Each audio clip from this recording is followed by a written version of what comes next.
No eres lo que te pasó, eres lo que elijas ser. Hola, soy Tali y te invito a Metamorfosis, un espacio en donde hablamos de lo más valiente que una persona puede hacer, cambiar. Yo te comparto mi historia, pero este espacio trata de la tuya. Bienvenida a Metamorfosis y recuerda que no somos, vamos siendo.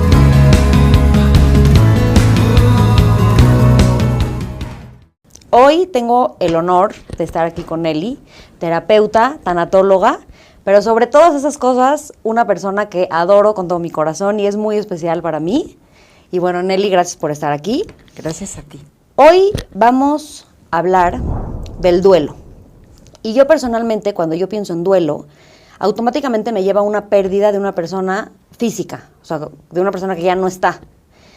Pero creo que es importante pensar, que es lo que vamos a platicar Nelly y yo, que hay muchas maneras de vivir un duelo. Puede ser por amistades, por formas de vestir, por lugares que visitabas y ya no. Hasta lo más importante, tu propia identidad anterior puede ser un duelo que dejas atrás. Entonces, bueno, en mi proceso de Teshuvá, la verdad es que me vi despidiéndome de muchas cosas que me costaron mucho trabajo, ¿no? Algunas me ayudó mucho soltarlo y otras me dolieron mucho también. Entonces vamos a hablar de estos pequeños o grandes duelos que vivimos en el día a día con personas en procesos de cambio principalmente, ¿no? Pero que es importante reconocerlos para poder sanarlos. Entonces, Nelly, platícanos desde la tanatología, ¿qué es un duelo y por qué va mucho más allá de la muerte física? Ok. Primero que nada, mil gracias, Tali. De veras, un honor y un gusto estar aquí y sobre todo contigo, que también te quiero muchísimo.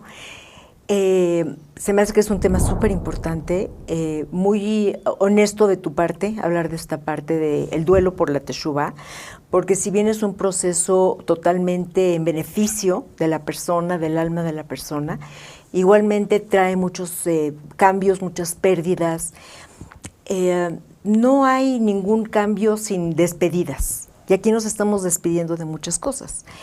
Y poderlo reconocer nos asegura éxito. No reconocerlo es cuando podemos caer en algunos errores o a lo mejor pensar que no era el camino correcto el que estábamos eligiendo, precisamente porque no tomamos en cuenta esto que tú hoy estás mencionando con tanto tino. ¿Qué es un duelo? Un duelo, si bien lo identificamos con la muerte de alguien, en realidad no solamente se limita a eso. Es cualquier tipo de pérdida.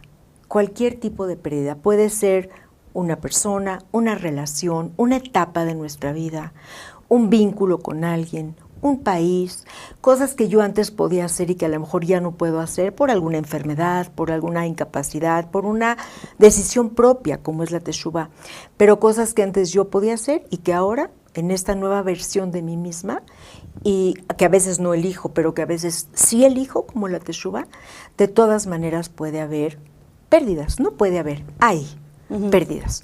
Sin embargo, siempre tenemos que intentar guardar el balance y que sea más la ganancia que la pérdida. Pero nunca olvidar, ni obviar, ni Dar por hecho. Dar por hecho que sí van a existir estas pérdidas. Cuando estamos en duelo, lo que va pasando es que hay un desequilibrio.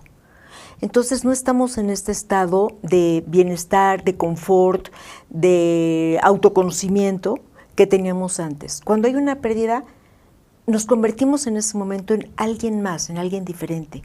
¿Cómo soy yo siendo huérfana, por ejemplo? ¿Cómo soy yo siendo mamá? ¿Quién soy yo cuando me caso? ¿Quién soy yo si me voy a vivir a otro país? O sea, aunque somos la misma persona en esencia, definitivamente lo que estamos haciendo es un proceso de adaptación. Y yo podría decir que el duelo es eso, un proceso de adaptación para recuperar el equilibrio. El proceso para recuperar el equilibrio es el que se denomina duelo y es el que nos cuesta mucho trabajo, porque estamos entre lo que éramos, lo que somos, lo que queremos ser, y es un zigzag. Porque nunca va a ser una línea recta, directa, ¿no? De aquí paso para acá, jamás. Sino que subo, bajo, me quedo en medio, me echo un poquito para atrás, etcétera, etcétera. Es un zigzag. Hasta que llegamos otra vez al punto de equilibrio. Pero es un proceso de adaptación. ¿Es sano? La gente dice, pobre, ¿está en duelo? No. La verdad es que qué bueno que esté en duelo, porque eso quiere decir que está procesando lo que está sucediendo y que va a llegar a un lugar aún mejor. Lo que no podemos es saltarnos ese proceso. A ver, me pongo a pensar, Nelly, que ha de ser muy peligroso cuando alguien está en duelo, pero no está consciente de eso, ¿no? Ahorita te voy a confesar algo.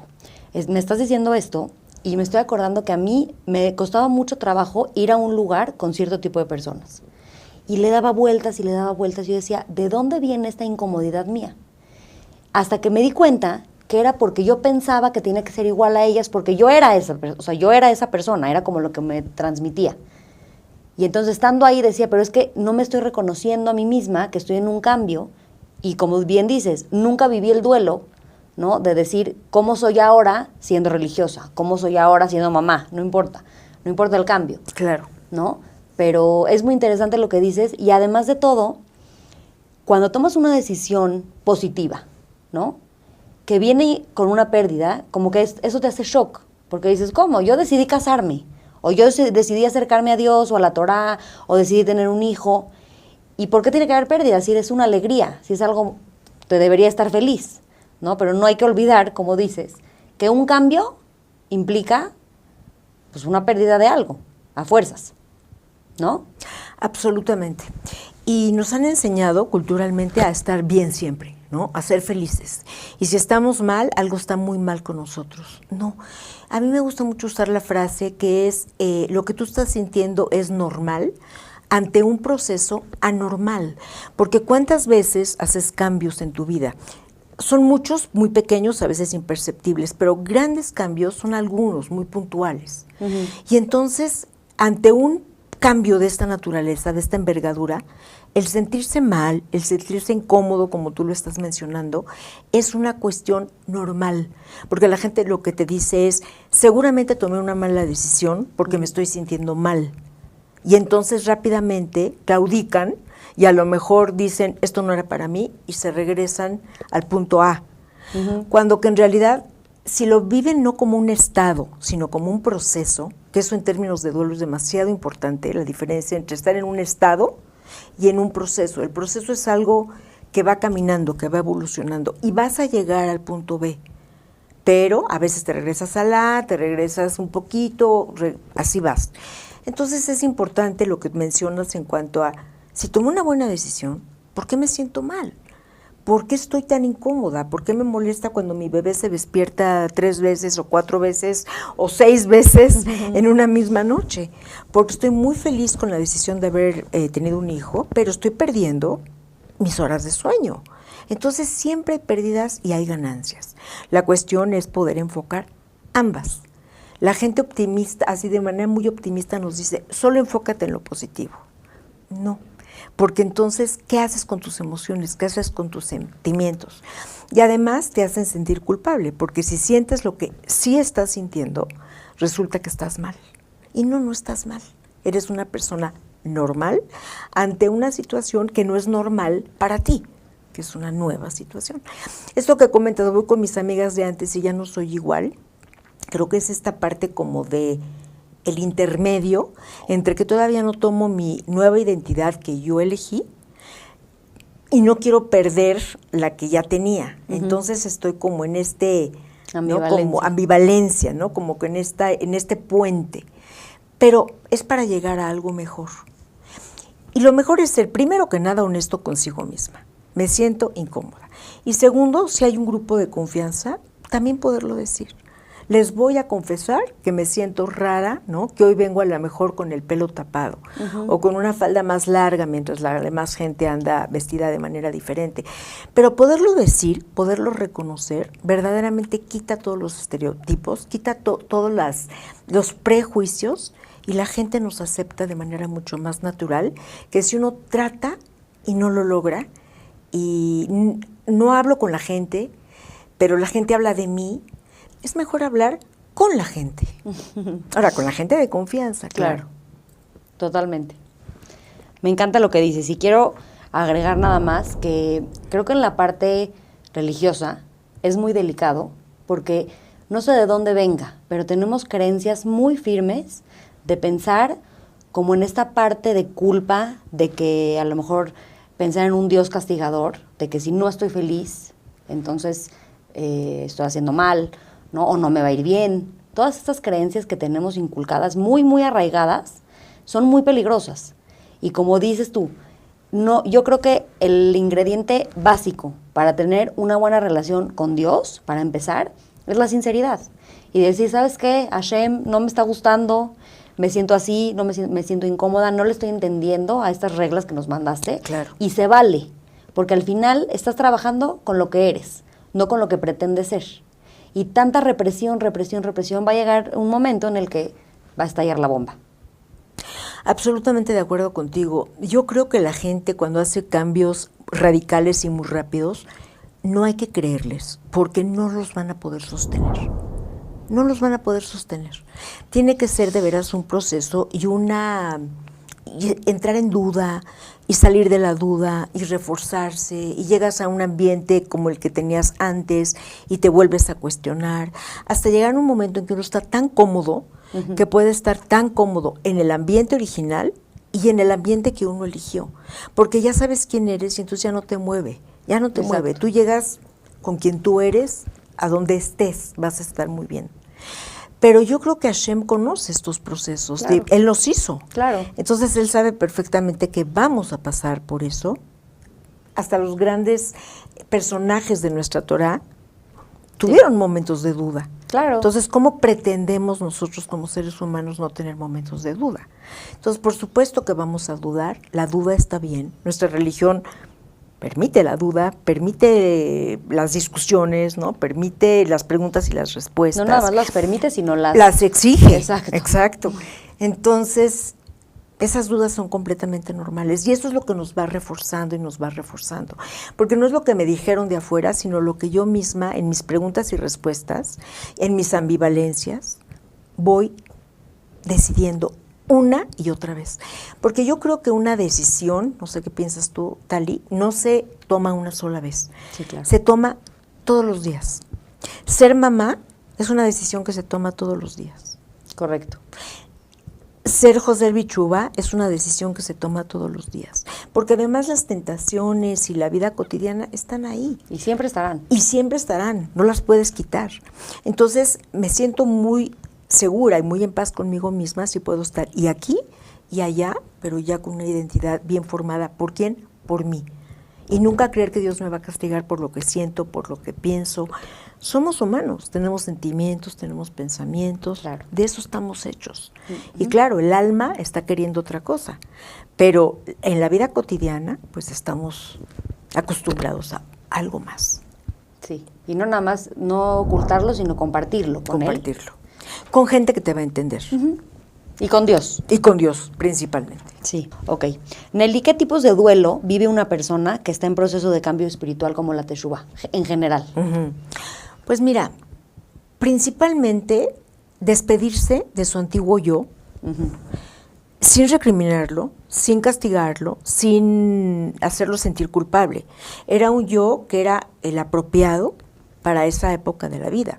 Y qué bueno haberlo vivido, porque entonces conocemos la diferencia, conocemos el contraste, no hay ningún problema al respecto. Entonces hay que despedirse del antiguo yo, reconocer un yo nuevo, despedirse de ciertas costumbres, comidas, vestimentas, muchas cosas que antes podías hacer y que hoy ya no puedes hacer. Eso es todo un cambio.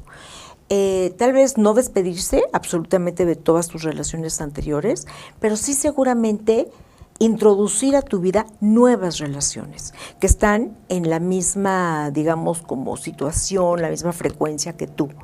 No se trata de despegarse de todo lo anterior, porque tú eres eso también. Y estás donde estás hoy en día gracias a todo eso que también viviste.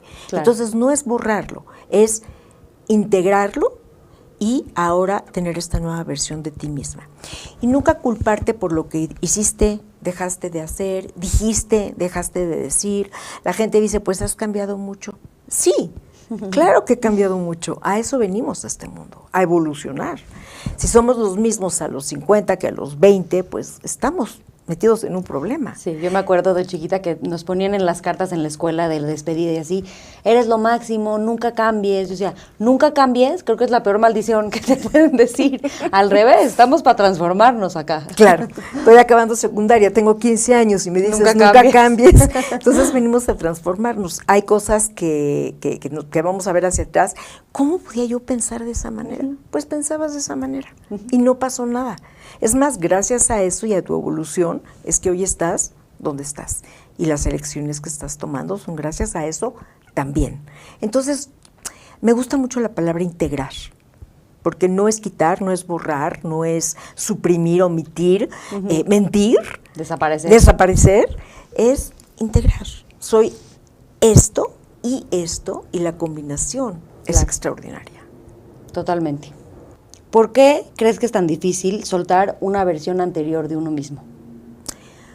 Pues son muchos planes que uno había hecho, muchas fantasías que uno se había hecho.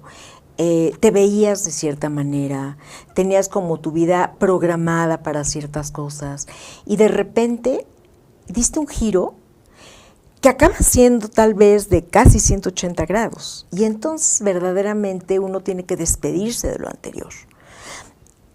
Aunque dije la palabra integrar, es tú en tu esencia, pero no las conductas no siempre pueden usarse las mismas que usabas antes con las que usas hoy.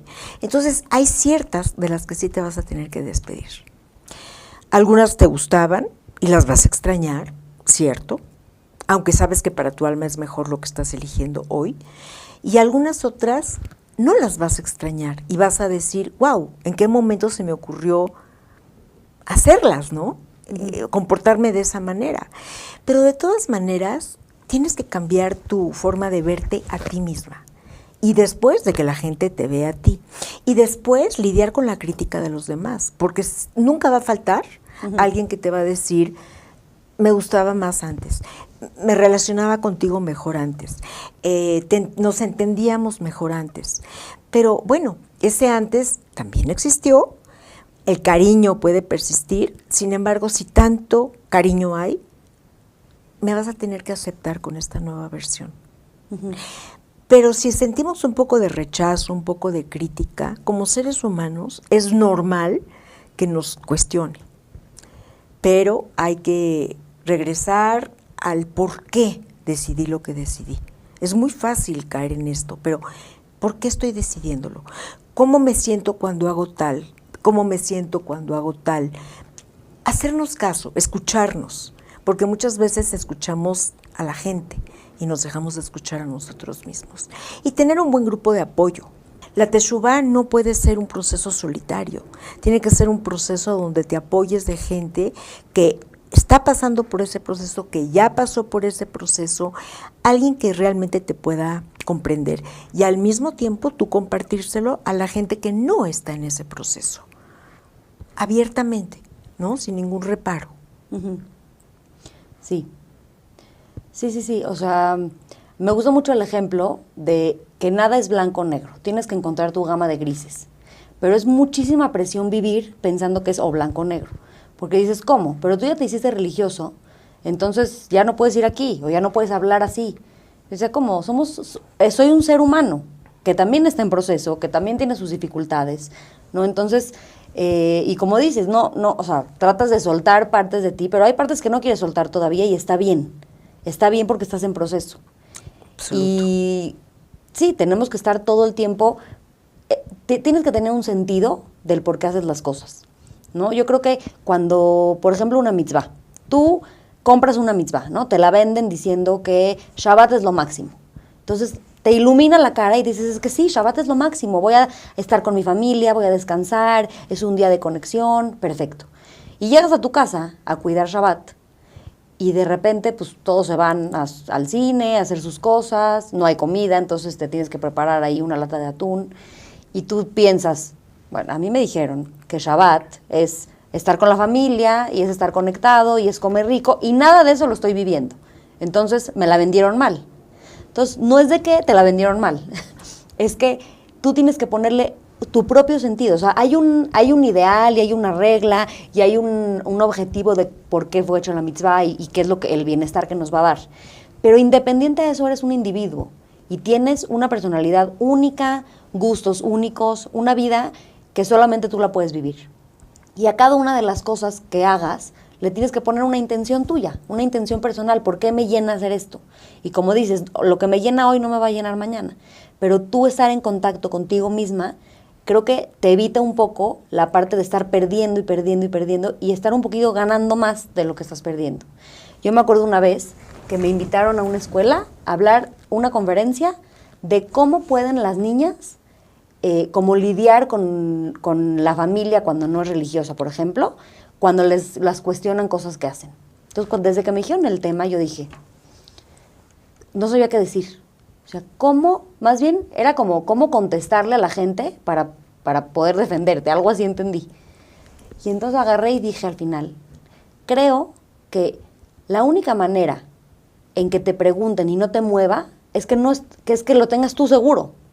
O sea, si tú estás haciendo algo que entiendes, que tiene un sentido personal, que le das lugar a los sentimientos incómodos, que le das lugar a estas cosas que no te están gustando y que no todo es de color de rosa, pero con todo y todo lo quieres hacer, si te preguntan, no te vas a tambalear, porque es algo que tú tienes seguro. Entonces, no es cómo le hago para contestarle al otro, es más bien, trabájalo tú y sé sincera con lo que tienes que trabajar, con lo que tienes que mover. Absolutamente de acuerdo. Cuando uno se tiene que defender, es que uno todavía no está seguro. Es que uno todavía tiene dudas y que las preguntas del otro te mueven demasiado, ¿no? Te descolocan, te sacan del lugar. En cambio, cuando tú estás segura, estás esperando esas preguntas, porque tú también ya te las hiciste en tu propia cabeza y ya te las contestaste. Entonces, lo que pregunta la otra persona es algo que tú ya lo tienes practicado dentro de ti. Entonces no te defiendes, lo más importante es no perder los estribos, no criticar a la otra persona que no está en tu mismo camino, simplemente decir, entiendo tu duda, entiendo que desde afuera se debe ver completamente diferente y que a lo mejor la gente tiene la esperanza, y lo digo esta palabra entre comillas, que te vas a arrepentir y que vas a volver a ser quien eras tú originalmente. Y cuando van viendo que tu esencia es la misma, que tú eres la persona que eres, pero eres congruente con las ideas de hoy, con tu filosofía de hoy, con algo que tú ya viste que antes no veías, que a lo mejor, no sé, te subiste a lo alto de una montaña y viste panorámicamente lo que antes no veías. Es cierto, el día a día y el subir la montaña es difícil, nadie dijo que iba a ser fácil, pero como tú bien dijiste hace ratito, tiene un sentido para ti. Y cuando tiene un sentido para ti, sigues caminando. Van a haber días difíciles, días más fáciles, días menos fáciles, va a haber de todo, van a haber obstáculos, pero cuando hay un sentido, como decía Viktor Frankl, cuando tienes el qué, encuentras el cómo. Lo que hay que tener claro es el qué. Y nunca defenderse de los demás. Aceptar la crítica, aceptar las preguntas, contestarlas con calma. Si hay faltas de respeto, si ya no se está pudiendo dialogar, mejor terminar con esa conversación. Pero nunca defenderse agresivamente, porque eso va totalmente en contra de lo que es la Teshuvá. Claro. Entonces ya serías incongruente. Me parece que una de las cosas más difíciles en general en la vida es la congruencia. Poder de veras actuar y ser lo que predicamos. Y entonces no me voy a pelear con las personas para convencerlas de la espiritualidad. Eso es algo tan personal, tan personal, que no puedes convencer a nadie. La única manera en que alguien pueda decir tal vez, oye, me gusta la transformación que tuvo Tali. ¿Cuál fue? Y entonces a lo mejor dices, puede ser que sea un camino interesante, pero no porque alguien te hace un sermón o predica. No, uno predica con el ejemplo. Te veo bien, te veo tranquila, te veo contenta, te veo en paz, estás logrando tus objetivos. ¿Qué estás haciendo diferente? Claro. Y ahí está realmente el verdadero cambio. ¿Y tú crees, Nelly, que esa es una manera correcta de, en cierto punto, evitar el duelo? O sea, como decir, entre más consciente esté, entre más sincera sea yo conmigo misma, con Dios, con la gente, voy a como evitar en cierto punto, estar cargando con todas estas pérdidas o dolores que voy a estar sintiendo en el camino? Bueno, es que hay duelos sanos y duelos patológicos. Lo que tú estás diciendo es que con esta conciencia y con todo esto, sí vas a evitar el duelo patológico. Okay. Lo que no vas a evitar, ni queremos, es el duelo sano. Porque sí tenemos que saber también que estamos perdiendo. No queremos despertarnos un día y darnos cuenta. Claro. Queremos que eso haya sido de una manera paulatina. Entonces, sí vas a evitar el duelo patológico, el duelo prolongado, el duelo interminable. Ese sí lo vas a evitar. Pero el duelo sano ni lo vas a evitar, ni quieres evitarlo. Sí, tenemos este tabú, ¿no? O sea, yo de verdad me dices la palabra duelo y me imagino como todo negro, lágrimas, o sea, como algo catastrófico. Y no, o sea, cuando decides tener un hijo, vives un duelo tremendo de tu vida anterior, de tu libertad, de tu cuerpo, de miles de cosas, ¿no? Pero pues hay que procesarlo. Tal cual. Cuando lo dejas de vivir, ese es el problema. Tal cual. Porque lo empiezas a enmascarar. Y todo lo que esté cubierto de máscaras va a acabar oliendo feo, ¿no? Te tienes que quitar las máscaras, te tienes que quitar la armadura que uno se ha puesto y poder decir, oye, pero si alguien te preguntara, oye, pero ¿no extrañas comer tal cosa? Sí. Claro que lo extraño, claro que lo extraño. Sin embargo, creo que esto me da más de lo que me quita. Pero no te voy a negar que de repente veo un pedazo de carne que no es kasher y digo, oye, qué rica se ve esa carne. Claro que sí. Y eso nos hace humanos y eso nos hace terrenales. Porque es muy fácil ser espiritual en un mundo donde no hay nada que sea tentador. Totalmente. Pero ¿qué tal ser espiritual y qué tal seguir con mi camino a pesar de todo lo que me voy a encontrar ahí? Y así es con todo. ¿Yo puedo ir a la hora que yo quiera a tomar café con mis amigas si acabo de tener un bebé? No, claro que no. ¿Extraño a mis amigas? Claro que sí. Ahorita mi sentido de vida está dedicado a eso. Y entonces uno dice, sí extraño a mis amigas, pero esto me da sentido. Entonces no es quitar lo otro, es integrar. Nuevamente la palabra integración. Claro. Una vez dije una frase que se me quedó muy marcada, de que cambias un placer por otro placer. No es de que estás, no, a mí ya no me gusta lo que hacía antes, ya eso es negativo y eso, no, me gustaba, lo veía como un placer, lo disfrutaba, pero hay un nuevo placer, ¿no? De elegir diferente, de tener una nueva ideología, que eso también te da placer. Claro, ¿no? Nada más que es un placer más a mediano y a largo plazo, Exacto. no a corto plazo. Y es lo que a la gente nos cuesta trabajo, porque nos han enseñado que todo tiene que ser satisfactorio en el momento. Y más en épocas actuales, ¿no? Sí. A donde puedes mandar un correo electrónico y llega a los pocos segundos. Entonces, definitivamente todo tiene que ser rápido. Y aquí estamos cambiando placeres momentáneos, que además no duran en el tiempo, duran poco, a placeres más permanentes. Pero como no se ven inmediatamente, por supuesto que hay que tener pues cierto nivel de espiritualidad, de resiliencia, de capacidad de espera, de capacidad de frustración, para poder ver que después te viene ese placer que tú dices. Y me gusta mucho como lo dices, porque en general la gente cree que la persona que se vuelve religiosa entra en un mundo de puros sufrimientos, de puras pérdidas, de puras restricciones, y que no se ve lo placentero de esto, ¿no? Hay un método que a mí me gusta mucho que se llama el 10-10-10, que es poder saber qué me va a pasar si hago o no hago esto en los próximos 10 minutos, qué va a pasar si hago o no hago esto en los próximos 10 semanas y qué va a pasar en los próximos 10, a lo mejor, años o meses, ¿no? Lo puedes dividir como tú quieras, depende de cuál sea el tema que estamos hablando, a veces es de más largo plazo o de menor plazo. Pero, ¿cómo voy a sentir a los 10 minutos, a las 10 horas o a las 10 semanas o a los 10 días? Buenísimo. ¿No? Vamos a suponer, me levanto a hacer tefilá. Los primeros 10 minutos digo que no.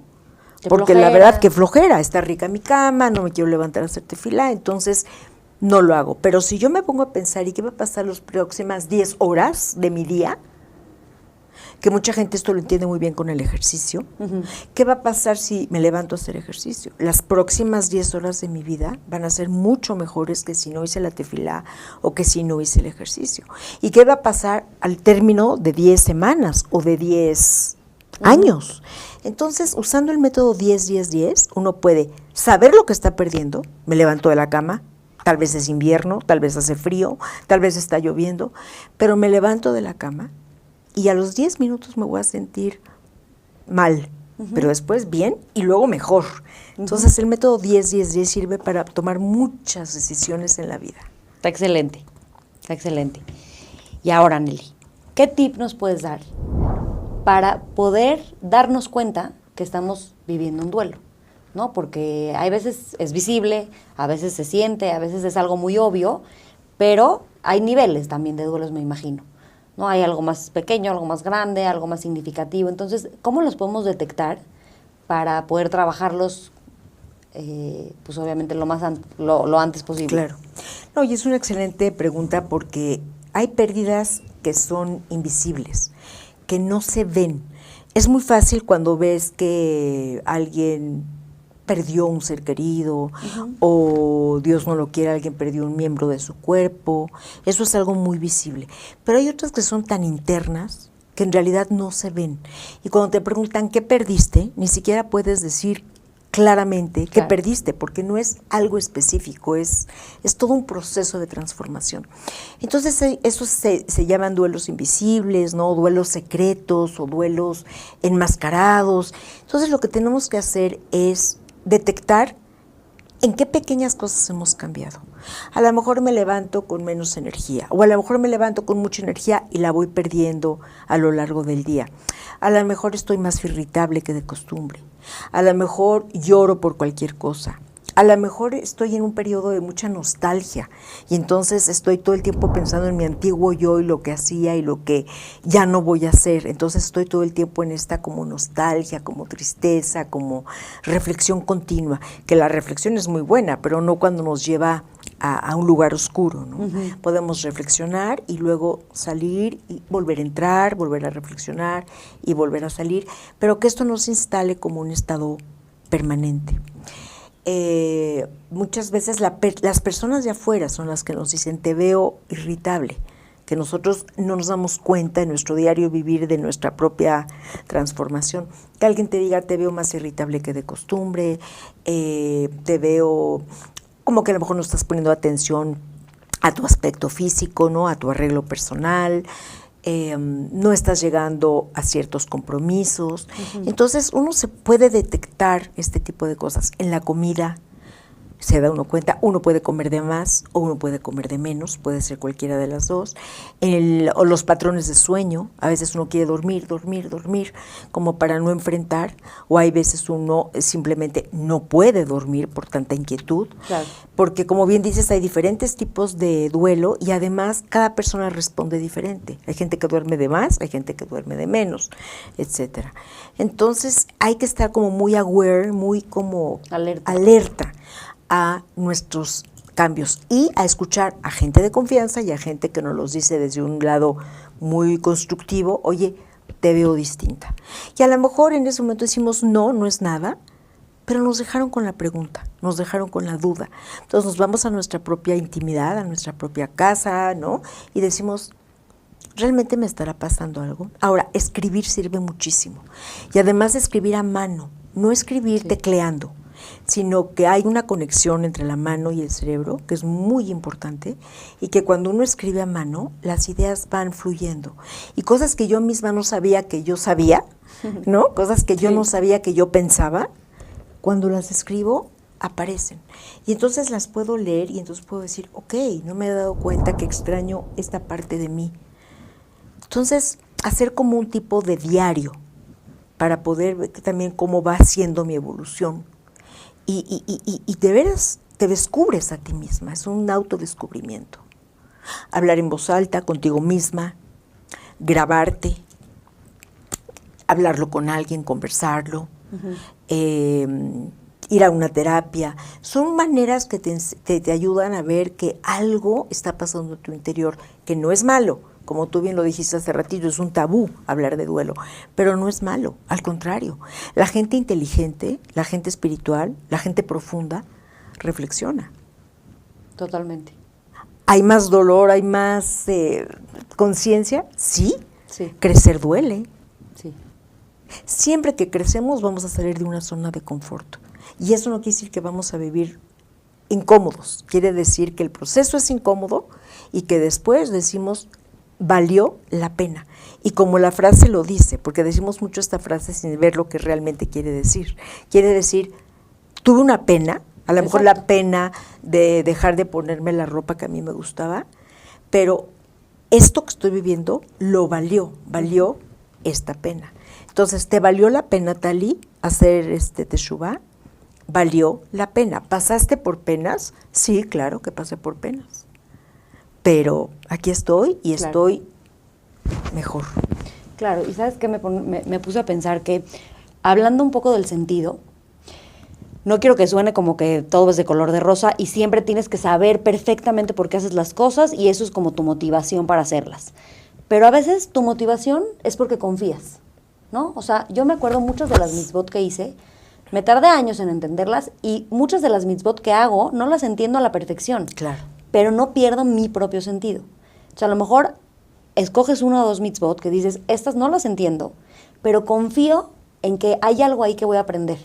Entonces, es una transición de decir, bueno, a lo mejor ahorita no sé si vale la pena, o sea, no estoy entendiendo ese valor, ¿no? Pero estoy dispuesta a descubrirlo. O sea, yo, por ejemplo, yo te puedo hablar de lo que significa hacer teshuvá.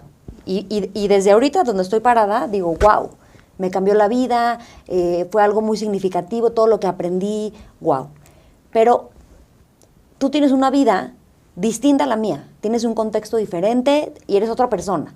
Entonces, hasta que tú tengas tu propia experiencia y tu propia vivencia, vas a tener tu concepto. O sea, yo no te puedo dar un concepto que tiene que ver contigo. Claro. Y más que nada, que creo que malinterpretamos mucho, lo digo muchas veces porque es algo que quiero recalcar, que la teshuvá es como hacerte una persona observante, pero no necesariamente ese es el concepto. Claro. O sea, una cosa es hacerte observante y empezar a cuidar las mitzvot, y hacer teshuvá es regresar a ti misma. Y ti misma es con todas tus imperfecciones, con todos tus dolores, con todo, para que sepas cuál es el material con el que vas a trabajar. Hay un ejemplo buenísimo que me encanta, que es, imagínate qué prefieres tener en tu casa. Puros espejos, que cada vez que te veas en el espejo te veas perfecta y te veas bien, o un espejo que te veas como te ves. Yo digo, obviamente un espejo real, porque prefiero ver en qué estoy mal, y no, bueno, me falta peinarme tantito hoy, no combino, lo que sea, y es una muestra de la realidad para saber qué es lo que tengo que hacer antes de salir de mi casa. Si tuviera puros espejos que me muestran perfecta, entonces estoy viviendo una mentira. Es un autoengaño. Es un autoengaño, y es como una anestesia que queremos así vivir en un estado de perfección, un estado de que todo está bien, de que, vas a hacer teshuvá. Es como si yo ahorita me pongo en el lugar de decir, si haces teshuvá, te va a ir perfecto. No necesariamente. Claro. Cada quien tiene un proceso y cada quien lo vive distinto y no es un camino para llegar, son muchos caminos. Entonces, es como sobre la marcha, estando consciente y en contentarte un poco con lo imperfecto. Absolutamente, y qué bueno que mencionas el tema, porque no dije antes, pero es importante decirlo, que en los duelos lo que tiene que haber es la esperanza, esta como que tú dijiste, ¿no? Tengo fe, tengo la esperanza de que las cosas van a salir bien, porque el duelo de lo que nos habla es de cambios, y los cambios que nos traen algo que el ser humano detesta, claro, que es la incertidumbre. Queremos certezas. Queremos el control. Queremos certeza, queremos saber qué es lo que va a pasar. Y cuando hay un duelo, pérdida de una persona, de lo que sea, hay incertidumbre. En realidad, ya sabía yo caminar de la otra manera, pero de esta nueva manera no sé qué va a pasar. Pero cuento conmigo misma, con mis recursos, y por supuesto cuento con Dios. Y en el proceso de teshuvá, así es. cuento con Dios, ¿todo me va a salir perfecto? 100% que no. Es más, si sale todo perfecto desde el principio, algo estoy haciendo mal, algo está raro, algo estoy haciendo mal. Entonces, sí es cierto, es un espejo más fidedigno, ¿no? No es ese autoengaño de estoy bien, estoy bien, estoy bien. Hoy hay mucho esto de que todo lo que desees lo puedes lograr. No es cierto. Claro que no. No es cierto. Muchas veces deseamos algo con toda nuestra alma y no se logra. Tenemos que estar con la esperanza, sí, con optimismo, sí, pero con realidad también, que es lo que tú dices sobre el espejo que te muestre la realidad. Que sea fidedigno, que sea algo esperanzador, pero basado en argumentos reales y no simplemente en fantasías, ¿no? Sí. Entonces sí, hay un duelo porque la versión que era tenía ciertas certezas, porque también lo digo entre comillas, porque tampoco tenemos el control, aunque pensábamos que sí, y ahorita estoy ante un mundo desconocido. Y la gente lo que pregunta mucho cuando alguien hace teshuva es ¿hasta dónde va a llegar, no? ¿A dónde la va a llevar todo eso? Y si se vuelve otra persona, y si decide divorciarse del marido que tiene hoy día, y si decide irse a vivir a no sé dónde, entonces todas estas incertidumbres es lo que a la gente la cuestiona mucho, y de paso nosotros también nos hemos hecho ya esas preguntas. Entonces, como tú dices, saber que cuento con los recursos, ¿cuáles? No sé, porque no sé cuál va a ser el obstáculo. Queremos tener el obstáculo y la solución. Sí. El obstáculo es un obstáculo, entonces no lo tenemos de antemano, se va a presentar.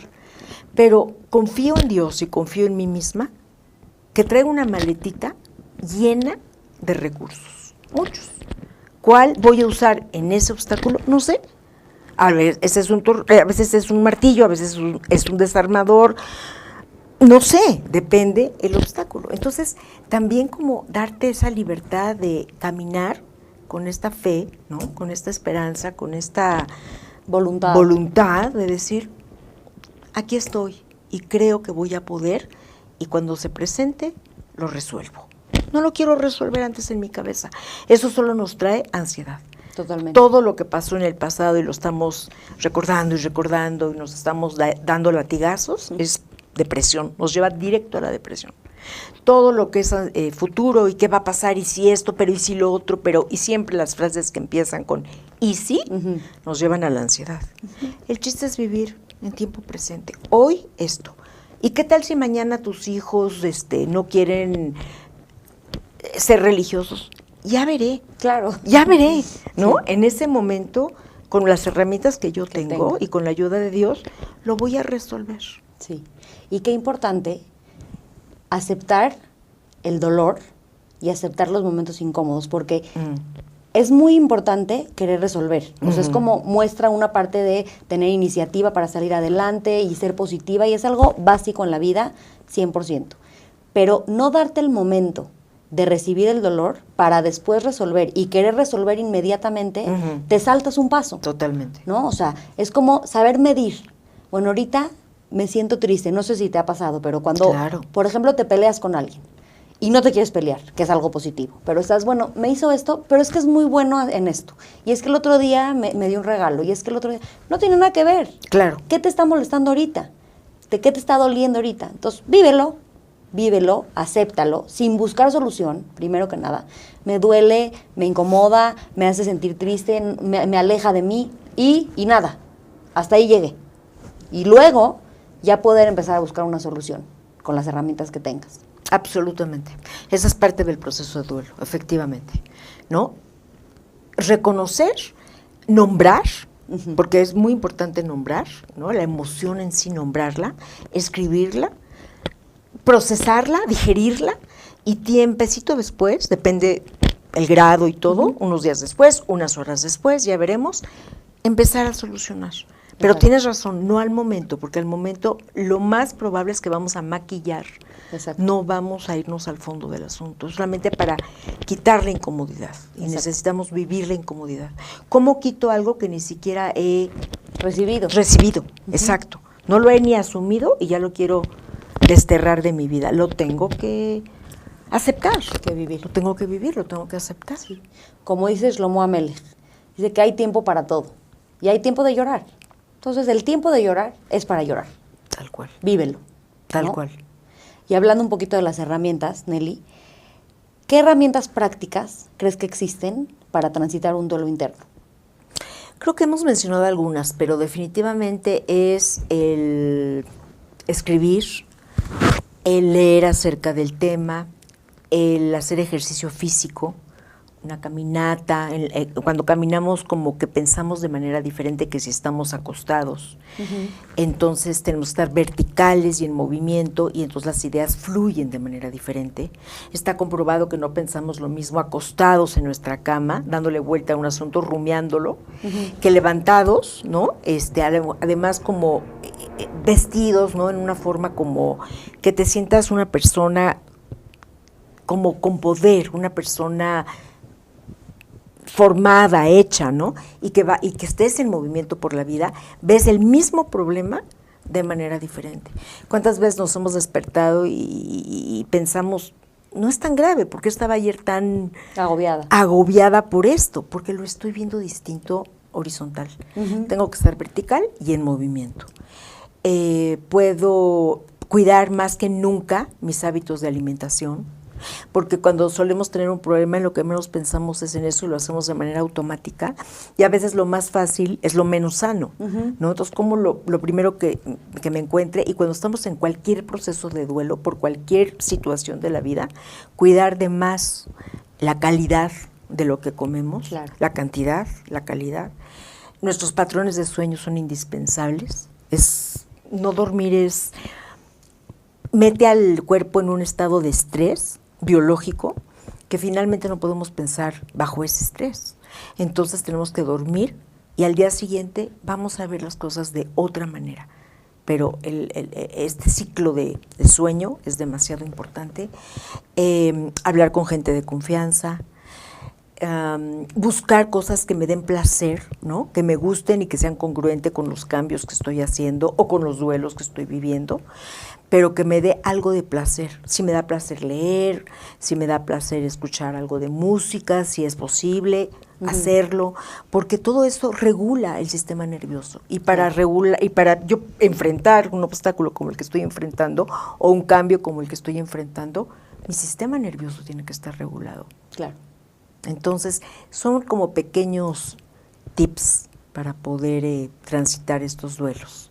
Si se me ocurre algún otro, te lo doy, pero básicamente yo diría estos. Ok. Sí, ahorita me acordé que me hablaron de la escuela de mi hijo, que no está prestando mucha atención. Entonces, como que va a buscar una solución, ¿no? En conjunto. Y dije, a ver, primero lo fisiológico. Ve bien. Claro. Respira bien, ¿no? Maravilla. O sea, primero descarta lo básico. Entonces, si tú te presionas para salir de algo emocional que te está costando trabajo, primero tienes que comer bien, y primero tienes que dormir bien, y verte bien, y hacer cosas como, ¿no? Como en ese plano superficial, para que ya después puedas trabajarte por dentro. Como decía Rav Noah Weinberg, hay 5 niveles de placer. El más bajo es el nivel físico, y el más alto es el nivel de crear, ¿no? Pero no puedes llegar al nivel 5 si no estás en el nivel 1. Por supuesto. Disfrutar tu taza de café, bañarte con tiempo, ¿no? Qué importante poder, o sea, si quieres cuidarte y quieres regularte por dentro, tienes que empezar por fuera. Por supuesto. Totalmente. Al revés, tienes que empezar por dentro. O sea, digo, la parte física. Sí, ¿no? De acuerdo. Pero sí, tienes toda la razón. A lo que yo me refería es que siempre el bienestar empieza de dentro hacia afuera. Y de dentro también quiere decir nuestra parte física, que es como nuestra parte interna, pero externa, ¿no? Exacto, o sea, lo que tú puedes hacer por ti. Exacto.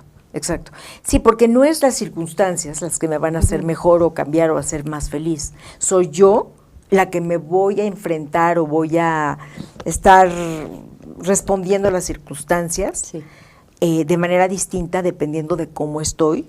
Desde muy, muy, muy dentro, que estoy hablando del alma, todo, afuera nuestro, que es el cuerpo, hasta luego cómo influyo en el medio ambiente, Sí. y no que el medio ambiente todo el tiempo esté influyendo en mí.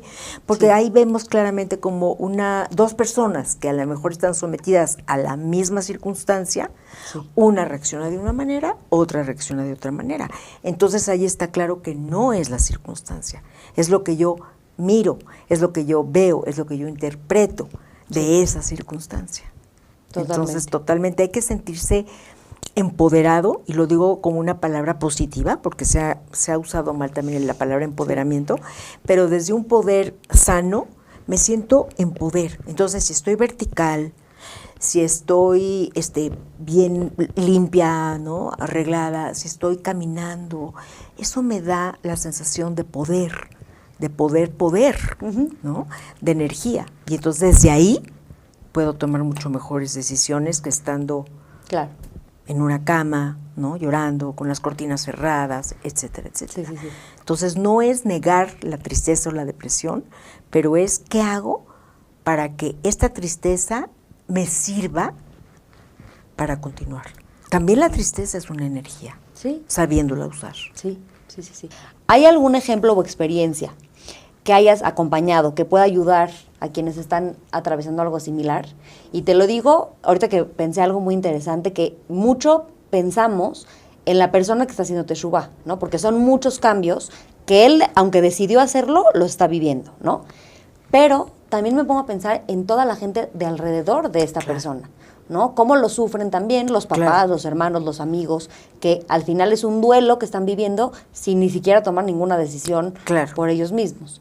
Entonces, ¿nos puedes poner un ejemplo o has tenido alguna experiencia que les pueda ayudar a la gente a transitarlo? Claro. Sí es cierto, muchas veces es un duelo personal, pero ese duelo impacta a más personas, ¿no? Y cada quien tiene su versión del duelo, ¿no? Y a cada quien le toca de manera distinta. Aunque tú seas la protagónica, haz de cuenta, la protagonista de hacer la teshuvá o la protagonista de Dios no quiera la pérdida de una persona, eso impacta al resto. Y entonces, ¿qué pasa con las demás personas? Se sienten desconectadas, sienten que están perdiendo algo. Y sí es cierto, están perdiendo la versión anterior de Tali. Eso no quiere decir que van a perder a Tali, pero sí la versión anterior. Y van a tener también que adaptarse, que esa es también una palabra clave en un duelo. Adaptación y flexibilidad son dos palabras claves para poder transitar adecuadamente un duelo. Porque si yo me quedo rígido y yo no cambio y yo no quiero cambiar mi manera de pensar y que las cosas sean como antes, realmente el resultado va a ser desastroso. Es como tener un árbol que a lo mejor está muy derechito, muy bien parado, pero que no tiene ningún grado de flexibilidad. Llega una tormenta, llega un huracán, llega algo realmente poderoso y lo quiebra a la mitad y ¡pum!, se terminó.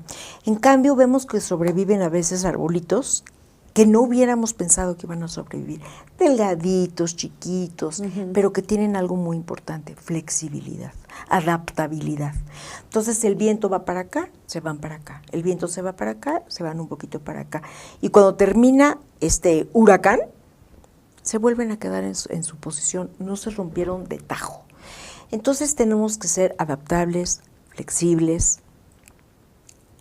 abrazar el cambio, admitir el cambio, tener la curiosidad de saber qué va a pasar después, no prejuzgar, porque los prejuicios son lo que nos causa muchísimo problema, y aceptar como una persona que está haciendo teshuvá, por ejemplo, que me voy a encontrar con otros duelos.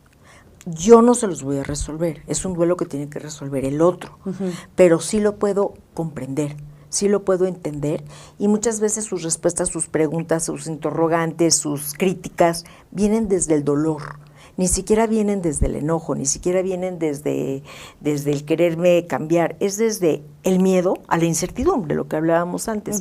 ¿Qué va a pasar con mi hija?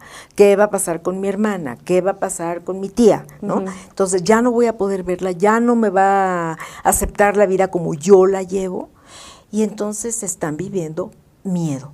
Y cuando nosotros cambiamos enojo por miedo, cambia nuestra visión totalmente de las cosas. Porque cuando creemos que la otra gente está enojada, ¿qué hacemos? Atacar, defendernos. Cuando sé que es miedo, acompaño, explico, tranquilizo, ¿no? Aviso que es un proceso, que van a haber zigzags, pero tengo que ver a esa persona desde el miedo. Y yo, en todos estos años de experiencia, me parece que casi siempre, debajo del enojo, en cualquier proceso, duelo o no duelo, en cualquier cosa, en cualquier relación, cuando hay enojo, en realidad es un disfraz del miedo. Abajo, lo que hay es miedo. ¿Por qué controlo? Por miedo. Sí. Parece que soy controladora y me enojo y grito y pego en la mesa, pero en el fondo lo que tengo miedo es de que te me vayas, inseguridad, que cambies, inseguridad, ¿no? Miedo al no sé qué. Entonces trato de volver a meter todo en su lugar y quedarme como ese árbol rígido que me pueden tumbar, porque no fui capaz de ser flexible. Totalmente. No sé si contesté tu pregunta o me fui No, por sí. otro lado. No, está perfecto, porque al final es como un ejemplo, ¿no? De cómo en la dinámica familiar puede ocurrir este tipo de situaciones que a todos les afecta. Claro, ¿no? claro. Que la experiencia no nada más es de uno. Claro. Es de todos. Claro. Pero como dices, también cada quien es responsable por vivir sus duelos, por vivir su proceso. O sea, no hay nada más importante que el trabajo personal. Exacto. O sea, es algo básico. Exacto. Yo te puedo acompañar, Sí. pero no puedo hacerlo por ti. Sí. Ni debo. Porque si lo hago por ti, es maquillado. Al final va a volver a salir. Entonces Claro. esto de no te pasó nada, no te pasó nada, lo hacemos hasta con los niños chiquitos, ¿no? Se caen y Exactamente. no te pasó nada, no te pasó nada. Sí. No, sí Al te pasó. niño le está doliendo. Entonces lo mejor es decir, me imagino que te duele. Claro. Supongo que te está doliendo mucho. A ver, déjame ver cómo te ayudo. Pero no decir, no te está pasando nada, porque es negar emociones. Y la gente se acostumbra a eso y finalmente va a negar sus propias emociones. Y eso es verse en un espejo, que como el ejemplo que tú ponías antes, distorsionado. Sí. Me veo bonita, me veo bien, y la verdad tengo muchas cosas que arreglar.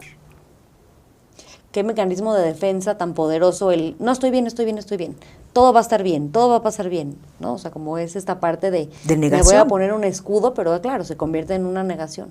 ¿Y qué es en el fondo? Miedo. Sí. Miedo a lo desconocido, ¿no? Miedo a enfrentarme, miedo a hablar de mis ideas. Entonces mejor pienso como todos piensan, pero me estoy traicionando a mí misma. Y no hay peor traición que esa. Claro. Porque con nosotros vamos a vivir el resto de nuestras vidas. Sí. Subiste una frase hace poquito, y no me estoy acordando cuál, pero habla de eso. Creo que es una frase que dice, no puedes sacar al otro de donde no quieres salir, pero sí te puedes morir intentándolo. Exacto. ¿No? Sí te puedes morir intentándolo, porque es el proceso del otro. Claro. Y tus ideas grandiosas y lo que sea son tuyas, no son suyas. Entonces no hay mejor cosa que cuando uno llega a su propia conclusión. Y en terapia lo que hacemos es eso. A lo mejor el terapeuta que ha visto varios casos similares, como que ya sabe cuál debería ser la respuesta. Pero si se la das, Ya. no sirvió. No Claro. sirvió. Pero si la persona dice de repente, me acaba de caer el 20, como decimos comúnmente, y que uno dice, ay, gran 20, ¿no? Sí, sí, sí. Para él es el gran 20. Y ese 20 vale más que todo lo que yo le hubiese dicho. Sí, para ayudarlo, ¿no? Para ayudarlo. Eso no es ayuda. Eso no es ayuda. Sí. La ayuda es hacer preguntas para que el otro llegue a sus propias conclusiones.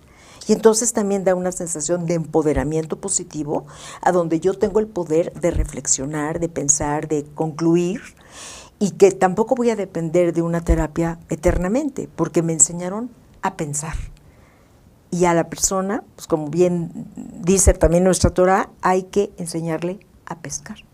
No hay que darle el pescado. Totalmente. Los 10 primeros, que decíamos 10, 10, 10, dame el pescado. Sí, sí, sí, claro. Pero en realidad no sirve de nada. No sirve. Entonces no te puedo sacar de donde tú no quieres salir.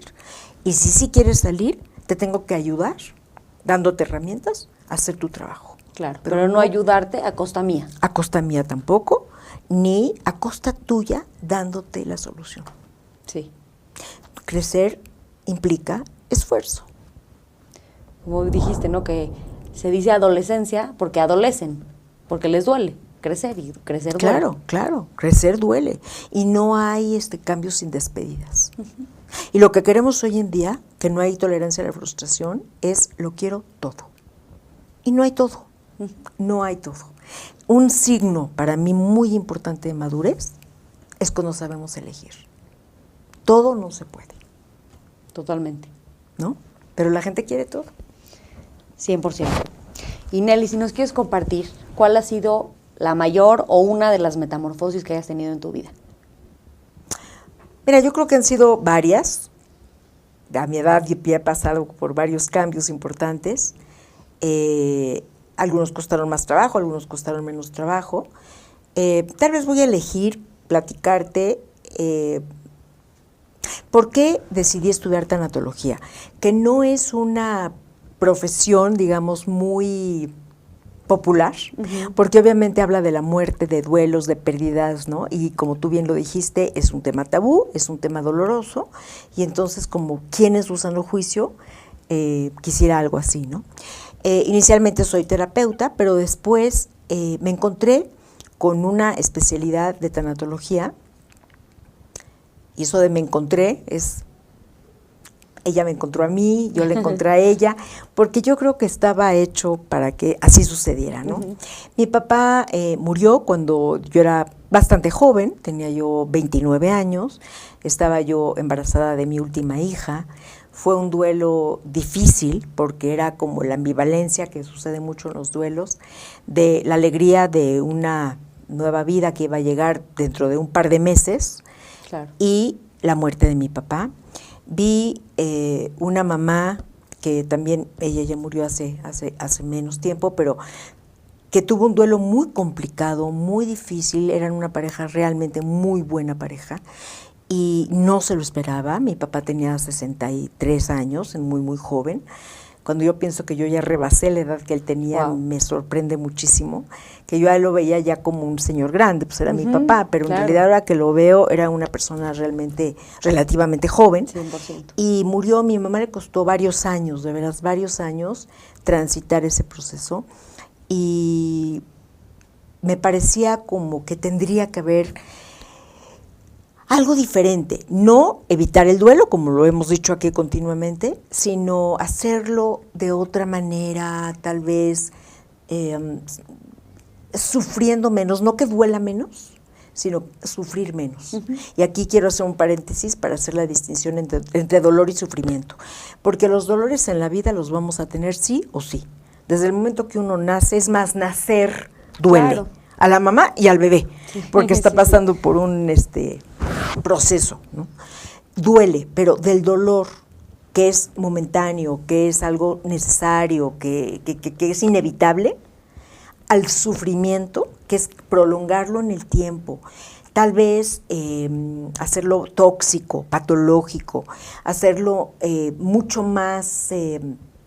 pues sí, más grande, más prolongado que lo que debería ser, me lo pongo entre comillas porque no hay reglas exactas, pero cuando ya vemos que la gente de plano no está pudiendo integrarse, funcionar, y que pasa el tiempo y que no va para mejor, entonces ahí yo dije, bueno, tiene que haber dolor, sí, pero ¿por qué el sufrimiento? A lo mejor podemos lograr que el sufrimiento que no llegue al sufrimiento, que se quede en dolor, hasta que el dolor vaya menguando, que vaya desapareciendo poco a poco, y uno se pueda volver como a integrar a la vida. Entonces, años después pasó esto de que me encontré y me encontró la tanatología. Dije, voy a entrar unas 2, 3 clases de prueba porque no creo que sea lo mío, y verdaderamente transformó mi vida. Transformó la manera de ver la vida, de ver la muerte, pero sobre todo de ver la vida. Y de vivirla. Y de vivirla, y de ser mejor terapeuta para mis pacientes, y de encontrarle una parte que haya valido la pena que vamos a tener todos, vamos a tener penas. Entonces yo sí diría que ese fue un parteaguas en mi vida, ese proceso, a donde yo durante 2, 3 años, porque tomé un primer curso, después me especialicé, entonces fueron en total 3 años, y luego di clases ahí, y luego he visto muchos pacientes con esto.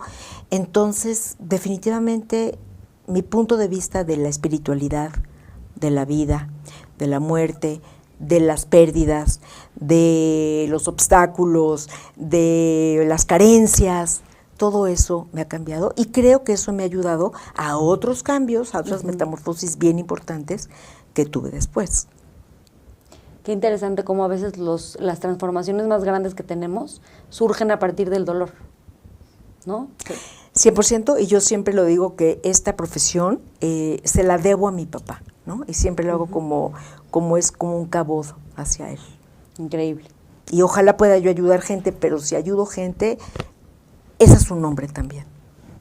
Me encanta. Pues muchísimas gracias por compartir. Al contrario. Gracias por toda tu sabiduría. No, al contrario. Te quiero y te admiro. Yo te quiero y te admiro a ti. Gracias. Y lo sabes. Gracias. Gracias por estar aquí. Aprendimos que el dolor es inevitable, pero el sufrimiento es opcional. Cambiar duele y hay que nada más detectarlo y estar consciente de qué es lo que nos está doliendo para poder transitarlo sanamente.